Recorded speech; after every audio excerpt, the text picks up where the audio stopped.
Nobody wins when the family feels. Peoples, who you got here with you? That's right. Bet, bro, Fiji, cool to just a decade. He fresh out, he back out. Shit. You know what I'm saying? Yeah, Welcome home. Welcome. Now, an armed guard with a private company patrols the store. No word on how long he'll be here. And it comes again just 24 hours after police say several men came into this T-Mobile store acting like customers at first. Police say they then pulled out guns and forced 2 employees and a customer into a back storage area where they were handcuffed and then pepper sprayed. Free my nigga, cool my nigga, we tight like Speedo. I'm playing this shit up. My nigga going fast. Sniper Gaming. YTL nigga. You already? I don't even know what to get. Trap white tee and mirror jeans. I just came home and I'm dope boy clean. And I pull up in the truck. We're seeing a heavy police presence in a community there, and we have Local 10's Joseph Ojo live at the scene learning what has happened. Joseph, what do we know? And JC, at this time, still working to get a lot of information on this, but we can tell you a very active crime scene hours after this all happened. You can take a look at the scene. A number of marked and unmarked BSO deputies here on scene and crime scene tape surrounding this area. Where we are standing at is Northwest 38th Avenue and 29th Street here in Lauderdale Lakes. And if we take you to video of when we first arrived on scene, you can see those investigators focusing on a home on this block. And this is all for reports of a shooting we are hearing, according to the people here on scene. The people living in that home telling us that their home was shot up at. Now, they are saying that this did happen sometime just after 3 a.m. this morning, and we are still working to confirm that information with deputies here on scene, but we have seen police going door to door and even seen them speaking with witnesses. We've even seen them using their flashlights and checking for bullet casings on the ground and checking cars that may have been hit by that gunfire. I just heard a lot of gunshots, and we were just running for cover. There was some serious bullets. Everybody don't believe going to jail means justice. So let's point this out. Just like if you harm or rob a man, he might get back if you didn't take his life. Or if you did, someone they love will handle the job. Now, if you rob or hurt a woman, at that very moment, the woman you care about in your life are now in jeopardy of being harmed based on your actions. As we all know, every action comes with a reaction. And then on top of that, the more enemies you make it tough for you to come out on top and make it more easier for you to be touched. And then when something happened to you, it's even more harder for you to find out who's really responsible. Alright, so fam, today we talk about a man who was shot at his mother's house earlier this week after his enemies allegedly shot it up. Now the blessing in all this right now is that he's hanging in there, making a recovery. Thank God. And the reason I mentioned that now, fam, is because this story gets deep the more I did my research. Now, this rapper was just released from jail 4 months ago, so it only took 4 months for his enemy to find out where he stayed and his folks. And all this happened after this man served an 11-year sentence at the age of 21, which shows you no matter how long it takes, some people will never forgive you for the wrong in your past. And the fact is, that's life. In this video, we're going to talk about who this man was, his affiliation, how he was arrested, and the moves he made public since his release early from jail that led up to his mom's crib getting shot up, leaving him being injured in the process. So before we go over this one, remember, I don't give you no angle, I just give you the story. So with that being said, make sure you like, comment, and subscribe. We're gonna jump right to it. 1050 Northwest 18th Drive is a housing complex called Golden Acres, located in Broward County, Florida.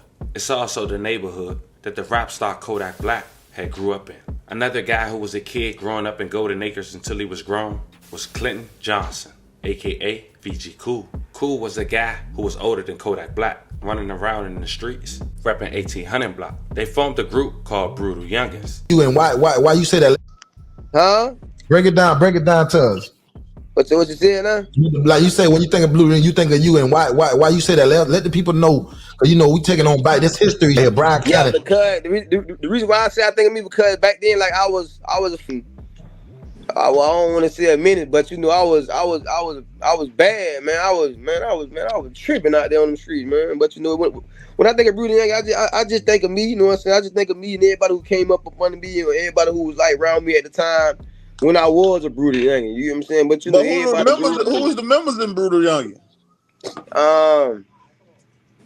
It was me, Jay Black, which is, you know, Kodak today. Youngin, which is Moolah now.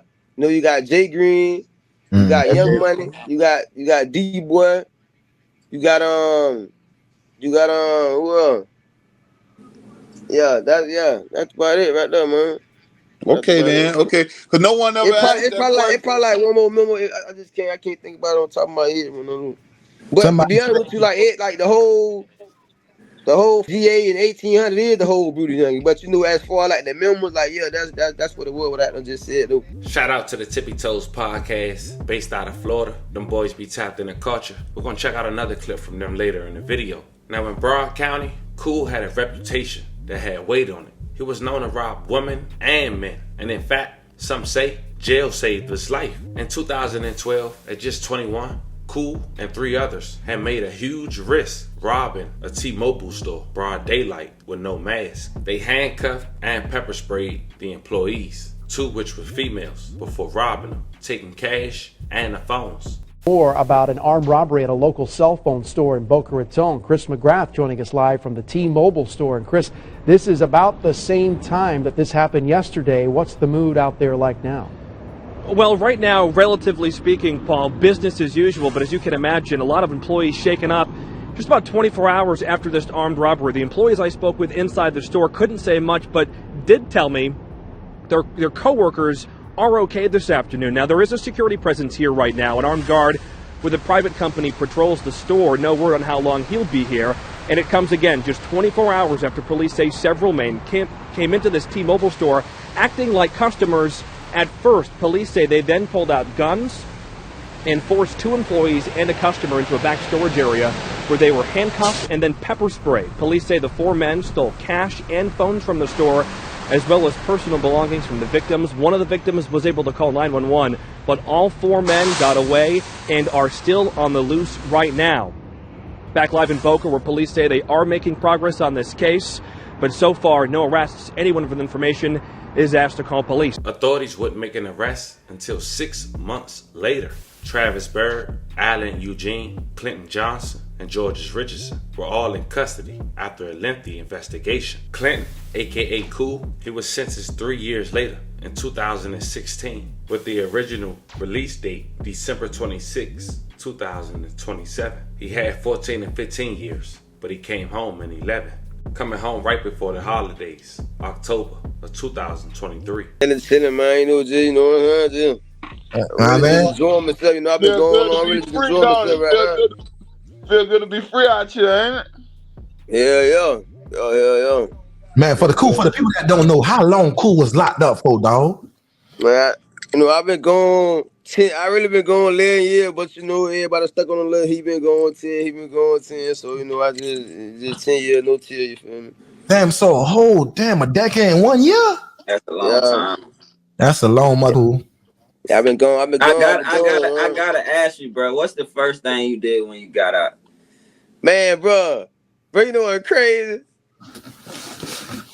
Man, bro, what the fuck, man? I had to went out to eat right there at a little restaurant in Tallahassee. Some little breakfast spot where you got to park, get out, and walk on the street. You know what I'm saying? I forgot what it's called. But I ain't gonna lie. Had to get some real food. Yeah, I had to get some real food, man. That been ringing up. You was in there Cool, like what you did to keep your time flying, though, dog. Because like I said, this prison, you gotta have that mind. They say, fam. Like, let us know how you kept it coming. I ain't gonna lie to you, like I had told you in the last interview. Basically, bro, I been like just stayed to myself because doing my incarceration, bro, I already knew what came with me, like with my presence. So in order to keep the bull and all the stabbing and everything else down, like I just isolated myself from a lot of people because, like, bro, I ain't want to be around nobody. So I just constantly like kept reading and just getting a little exercise in from time to time. I just kept myself busy throughout the day, so I always had like a schedule going on each and every day. Even when I wasn't doing nothing, I was always doing something. You get what I'm saying? I just couldn't sit down. Like I always had to get up and go, even though I had to go. As you can see, Kodak Black had gave his brother a chain. He even talked about the relationship he had with him by bringing him on a famous interview on Drink Champs. Put him on a jet when he first came home and gave him a chain. Cool went back to music, dropping music videos and tracks like Out the Trap that was released 4 days before he was shot. If a nigga won't smoke, we gon' pull up, we don't creep. When it come down to beef, we don't talk, we don't tweet. When it come to getting money, I do that shit in my sleep. Cool was trying to make his way and pick up where he left off before he was arrested. On February 5th, 2024, a man was driven to the hospital early Monday morning following a shooting in a residential area in Lauderdale Lakes. The shooting was reported shortly before 3 a.m. in the 3700 block on Northwest 29th Street. It was later confirmed that Cool was struck by one of those bullets. His mother was in the house, but she was asleep when she heard the gunshots and woke up. Now to another shooting. A gunfire erupting early this morning in Lauderdale Lakes in a neighborhood. One man was hospitalized after the shooting. Local 10 News reporter Joseph Ojo is live at the BSO headquarters near Fort Lauderdale. And I know you have a reaction right now from the residents about the shooting that got to be troubled about this one.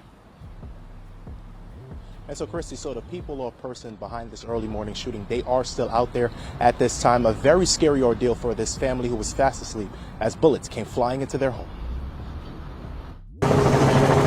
Sky 10 flying above Lauderdale Lakes, the scene of an early shooting Monday. I kind of just stay low, stay out of the way. Pop, pop, pop, pop, pop. From above, evidence markers lining a driveway where investigators could be seen using their flashlights to find bullet casings. I just heard a lot of gunshots, and we were just running for cover. There was some serious bullets, air that sprayed out. This woman tells Local 10, while she and her family were asleep, she heard the sound of gunshots hitting her home. She says her 33-year-old son was hit by the gunfire. A family member would drive him to the hospital. It was very loud, very loud, very loud, very disturbing to wake up out of the sleep and to hear gunshots that close, not knowing it was like next door. It was very loud, so I tell myself it's very close by.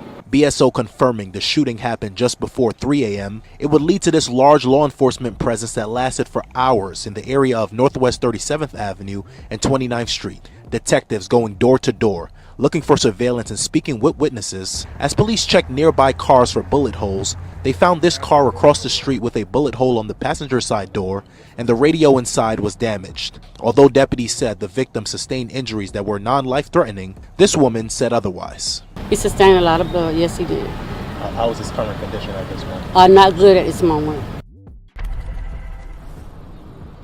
So at this time, no suspect information has been released. And as for that victim's current condition, we're working to find out more information on that. Once we learn any more information, we'll be sure to let you know. But anyone who does have information, you can give law enforcement a call. We're here reporting this at BSO headquarters. I'm Joseph Ojo. Thank God he survived, man. But to have a target on your back after doing 11 years, I mean, either you just did something recently or someone can't wait to catch you. Thank God his mother wasn't hit. But fam, I want to know how you guys feel about this one in the comments. This was the story of a man who grew up as a man in jail, get released in his 30s, and get shot at his mom's crib 4 months later. Talk to me in the comments. Don't forget to like and subscribe. Until then, I'll catch you guys on the next one.